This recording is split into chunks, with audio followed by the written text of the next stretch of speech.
Welcome to part 2 of this colouring. Hi, I'm Liv, and this is Colouring with Liv.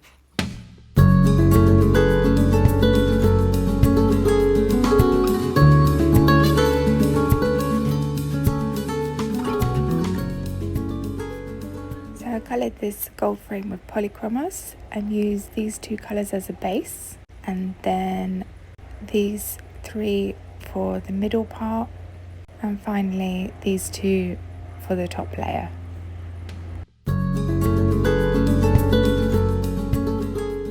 So starting off with 184 Dark Naples Ochre, you just want to put a light pressure of colour, so more towards the middle, and then with the other colouring pencil you want to do the edges. So what you're doing at this point is just putting down a base layer, and then with the next pencil you're gonna do the edges, and together you'll just blend it slightly. So I feel that doing it this way creates a nice smoothness to the next layers that you're gonna put on top. So now we have 182 Brown Ochre, which is for the edges, and again with that light pressure. So you don't need to colour it the way I'm colouring it, but this is the way that I felt like feels more natural to me. And when I also had tried blending it more harshly on Johanna Basford's book at the back, I felt like it doesn't create such a smooth result as it does on other paper that is more for perhaps alcohol markers, that is a lot thicker. So on this kind of paper I feel like by doing that layering technique you're going to have a much smoother result. So if you have different colouring pencils such as Prismacolors or other ones that are softer, but because I'm working with Polychromos, this is how I feel that this works, just because of the harder lead. But I love my Polychromos, I really do.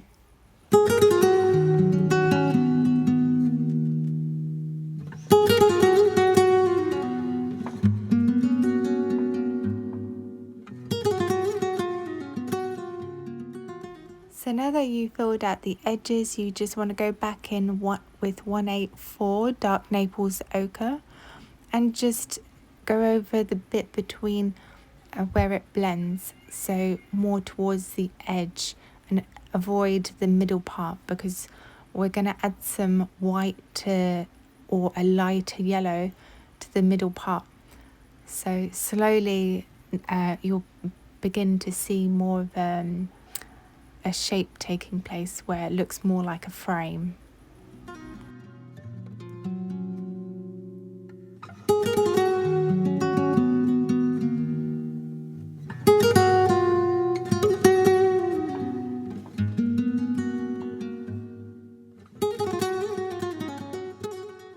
So now moving on to the mid layers, using 105 light cadmium yellow, you're going to press a little bit harder towards the edges and moving all the way right up to the edge, but not full pressure, and just avoiding that middle section, so you're just going over that middle bit very lightly.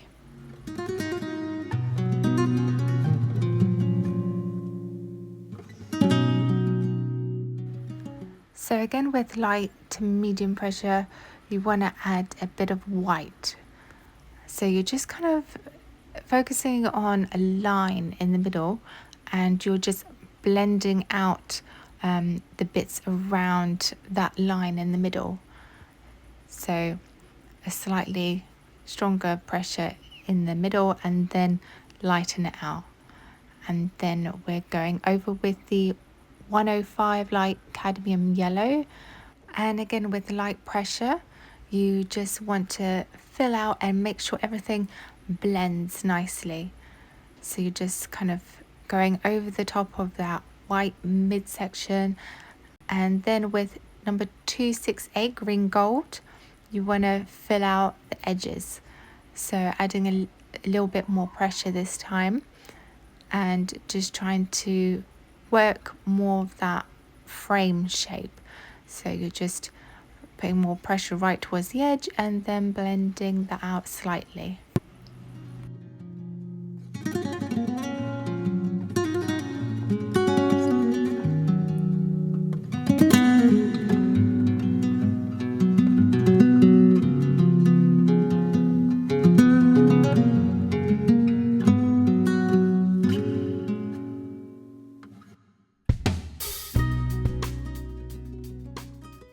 So with the same amount of pressure as the last pencil, you want to use 105 light cadmium yellow to add more yellow to that gold colour. So just blending out that green gold colour with the light cadmium yellow and slightly avoiding the middle part, but just kind of making sure everything blends nicely. So you have that smooth blend.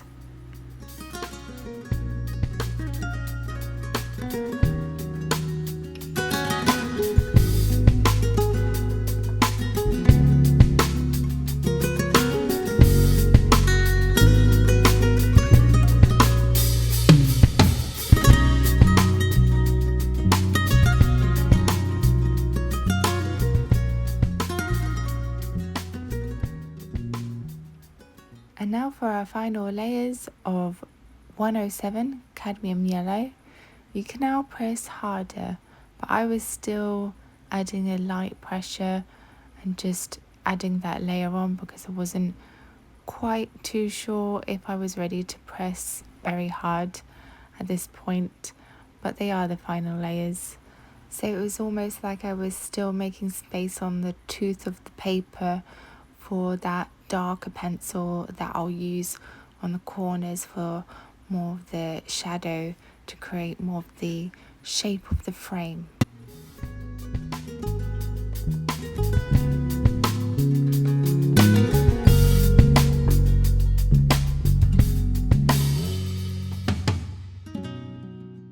So for the final colour, 179 Bistro, which sounds a little bit like Bisto gravy, the gravy colour. If you don't know what Bisto is, don't worry, you're not missing out. It sticks on your palette. It's not real gravy, only real gravy works. So anyway, with this colour, make sure you have a sharp pencil because you want to get right into the crevices of that edge. So you want to apply a firmer pressure to this part and slowly blend it so it looks more like a frame now. It's starting to come together. So when I was looking for a tutorial online on YouTube, I was struggling to find a tutorial for a gold frame. I found some tutorials for gold metal and I felt like the gold was a little bit too bright for what I wanted, or the person wasn't using Polychromos pencils, or that the tutorial was a time lapse rather than real time. So that's why I decided to share with you what I tried here. And if you have managed to find any other tutorials, or if you have a tutorial yourself on how to colour gold, I would love to check it out. So just leave me a comment below and yeah, I'll have a look at that. So I was playing around with some ideas of how a gold colour combo should be like, or the kind of gold colour combo that I needed at the back of this book. But then I just had a look at a real image of a gold frame and I just went with my gut in the end, and yeah, here it is.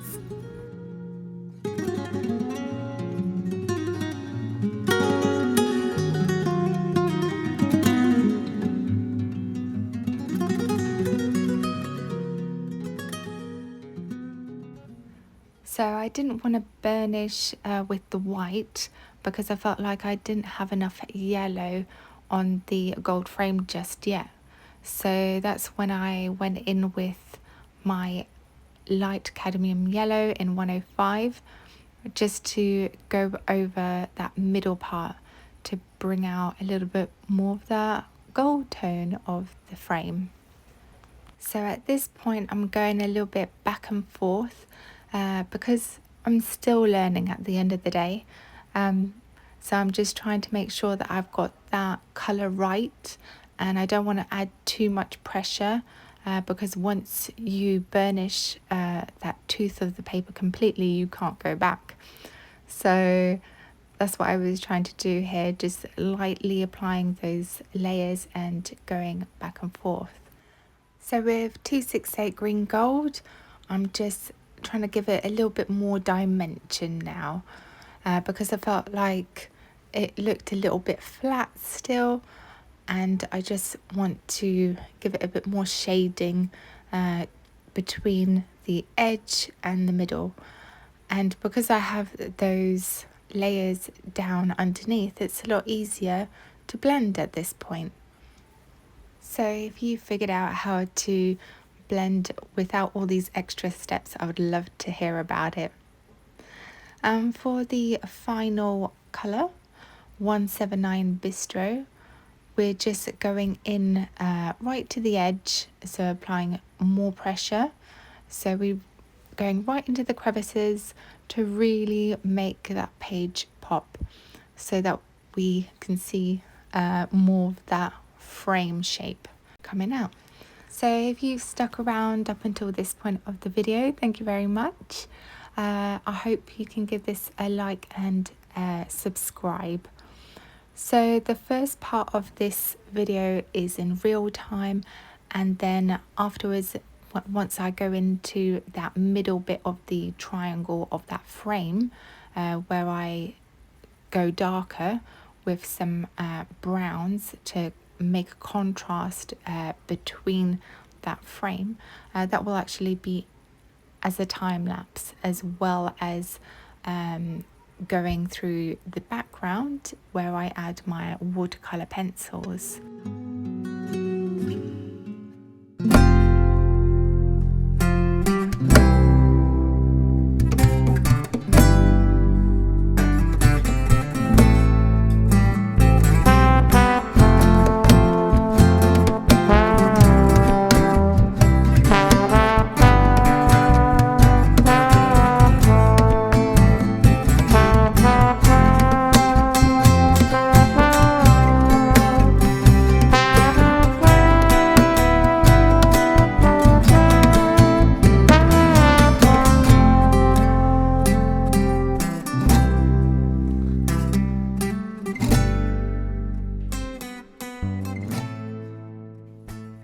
Now that I've worked on my shadows, I can go in with a bit more yellow. So I'm bringing out my 107 cadmium yellow to kind of go over the bit in between the shadows and the light layer to bring out that yellow of the gold. And at this point, I'm just going back and forth between those darker layers and the yellow. So I'm just going over the 179 Bistro and the 107 cadmium yellow, and just making sure I've got that colour that I want. So the brown bit doesn't quite look like a line, but more of a shadow. And yeah, just making that yellow a little bit more vibrant. And there we have it. So if you liked this little tutorial on how to colour gold with Polychromos, give this a like, a thumbs up and a subscribe. If you want to hang around for the rest of the video, great. If not, I'll see you in the next one. See ya.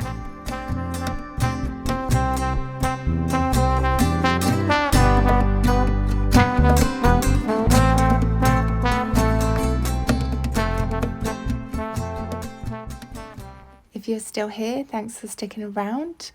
And now I'll be colouring my brown bit of the middle section of the gold frame. So what I wanted to achieve here is to make that contrast between the gold frame and that middle bit seem like that's in the shadow. So I felt like at first I was going to go with green gold, but then that was too light. So I ended up going darker and darker until I went down to dark sepia, which is almost black for the shadows. But that's why I brought out a little bit of the lighter colour for the middle part to try and make it still look a little bit gold tone in colour, because I was thinking of it being like a in between a pressed gold and a wooden gold frame.